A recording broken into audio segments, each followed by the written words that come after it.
So when I decided to do my first show, I had to prep longer than normal people do because I was covered in body fat basically because I had never lifted or anything like that in the past. I was just new and a beginner at everything. So I was at 180 pounds and 35% body fat, and I got myself all the way down to 135 and 15% body fat by doing macro dieting and cutting out all toxins basically out of my diet. So gluten, dairy, alcohol, things like that. And I basically completely cleaned my body of toxins before I competed in June. And I went on stage and I placed fifth, which I didn't think I was even going to place because it was my first time ever competing, on top of my first time ever even getting into bodybuilding. After the show was over, I went to Vegas for a friend's bachelorette party, and I figured I would be fine if I just hung out with all the girls and drank and ate like they were drinking and eating. And it was the complete opposite. I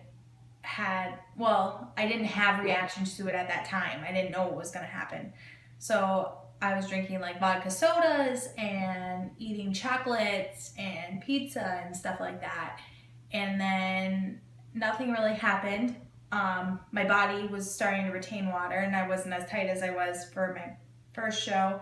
Going into my second show in July, I didn't really want to do it. I knew I didn't look as good as I did for my first show. So attitude-wise, I was just not even into it. But I still did it because I had already paid the fees, which are not cheap, and went up there and just tried to fake it and make the most of it.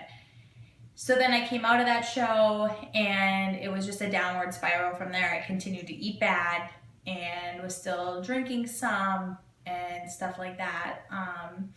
I had personal issues that were causing me to drink and eat things because I was emotional, so I just continued to spiral down the hole.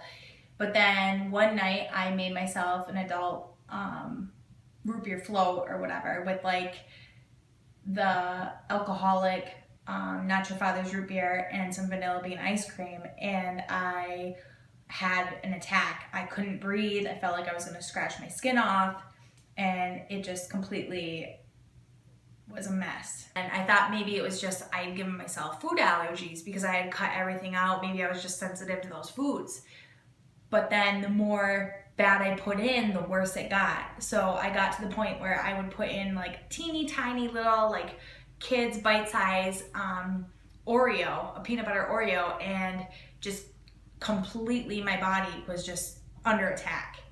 So we ended up researching, and that's when we kind of were like, this can't just be sensitivities, because it was getting worse and worse. I was having breakouts under my arm and just the attacks. So that's when we finally figured out that it was leaky gut.